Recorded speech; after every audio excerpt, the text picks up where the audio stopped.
At a 5% churn rate, you're losing 50% of your clients each year, which means that with a 10% churn rate, you're replacing all of your clients every single year. That's an astronomical number, and it makes it very difficult to grow your business.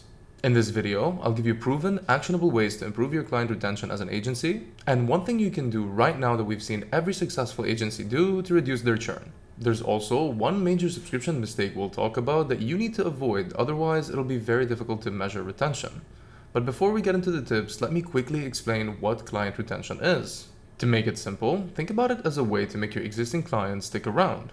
Here's my client list in this demo client portal. I've made the effort to convert them, now let's keep them happy and paying. There are many ways to achieve this, but the main goals are the same. Satisfy a client's needs, make sure to help them with all of their questions and issues, and ideally upsell them on related services.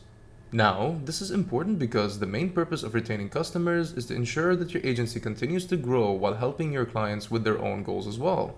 The latter should be a part of your customer success strategy, as those who use your services and succeed are more likely to stick around for a longer period of time.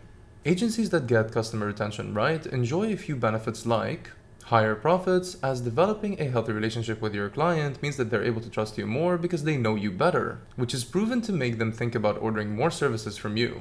You'll also observe a significant drop in churn, which is a game changer considering it costs 4 times more to acquire new clients than to keep existing ones.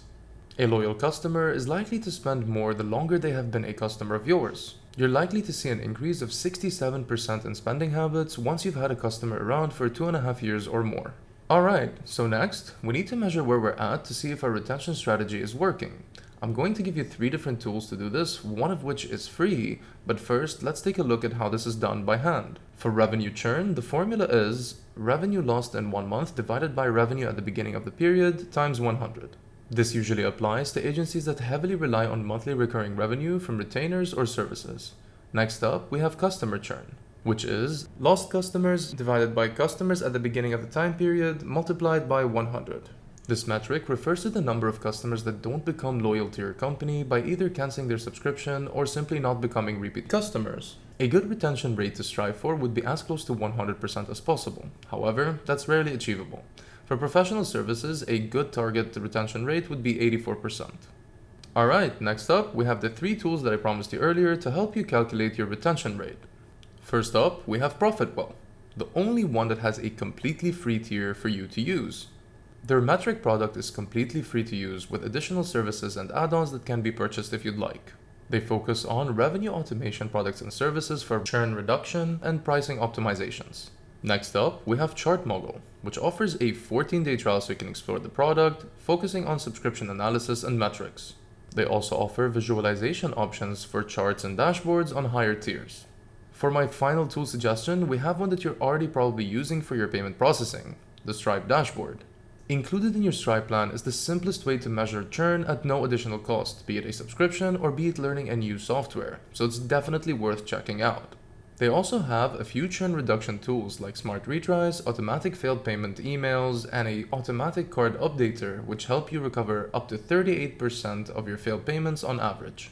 Circling back to the one subscription mistake I mentioned earlier that you absolutely need to avoid. Make sure you always use actual subscriptions on Stripe if you are a subscription-based agency, otherwise this precious churn data is not going to be available.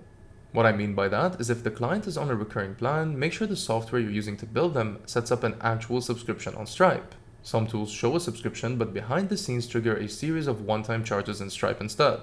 This is bad because most reporting tools will not be able to give you accurate retention data from Stripe in this case. Let's look at some real-life examples of things you can do right now to start reducing your churn and increasing your retention.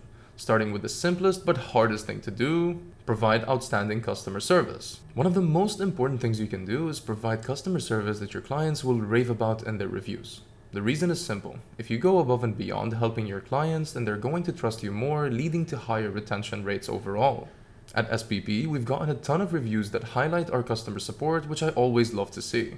Another thing you'll want to do is automate your client onboarding process.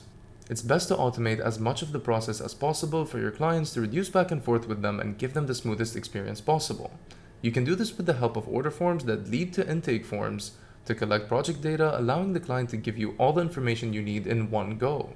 You should also upsell your clients not just during calls, but also on your client portal. Upselling clients is made super simple when you have a client portal, as it allows you to embed your services and forms directly into the client sidebar, making it seamless for the client to purchase more services. The main takeaway from all of this is to meet the client expectations by making sure that their expectations are realistic and delivering exactly what was promised, if not more. For the retention formulas that I talked about and showed earlier, as well as a lot more information on how to retain your clients, check out the article that I've linked in the description down below. For more tips on how to get happier clients, check out our channel, and if you want to learn more about the client portal that I was showing you in the video, check out spp.co.